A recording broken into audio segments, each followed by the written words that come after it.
না না, তুই কি বলছিস আদি? না না, ঈশাকে ফার্ম হাউসের বাইরে দুদিন রাখাটা ঠিক হবে না।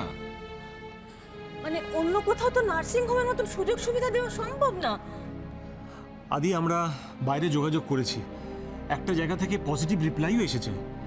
সেরকম যদি হয় নার্সিং হোম থেকে আমরা ঈশাকে শিফট করিয়ে নিতে পারবো।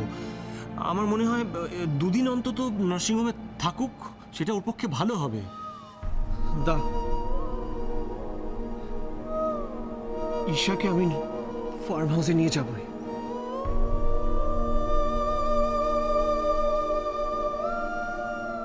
তোমরা তো সবাই জানো, বিয়ের পর থেকে আজ অব্দি ঈশা আমার থেকে কখনো কিচ্ছু চাইনি।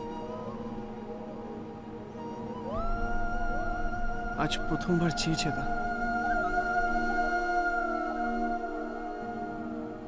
ওর এই উইশটা আমাকে রাখতে দে।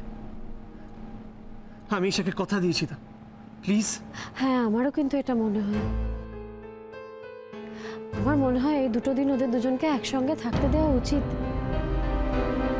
নিজেদের মতো করে। স্পেশালি ঈশা যখন এটাই চাইছে, তখন আমার মনে হয় সেটাই হতে দেওয়া উচিত। ঈশার মনটা অ্যাটলিস্ট ভালো থাকবে তাতে, তাই না আদি? শুধু মনটা ভালো থাকলে হবে না, ঈশার যা কন্ডিশন তাতে ওকে। দা, তোমরা কেউ টেনশন নিও না, আমি সব ব্যবস্থা করে নিয়েছি। অক্সিজেন থেকে সবকিছু আমি ফার্ম হাউসে শিফট করছি। প্লিজ, ওর কোনো প্রবলেম হবে না।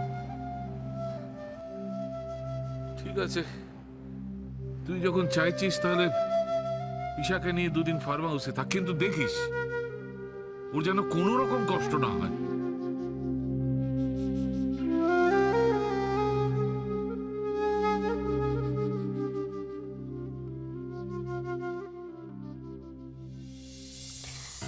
আমি জানি তুমি ঈশার ব্যাপারটা নিয়ে প্রচন্ড টেন্স।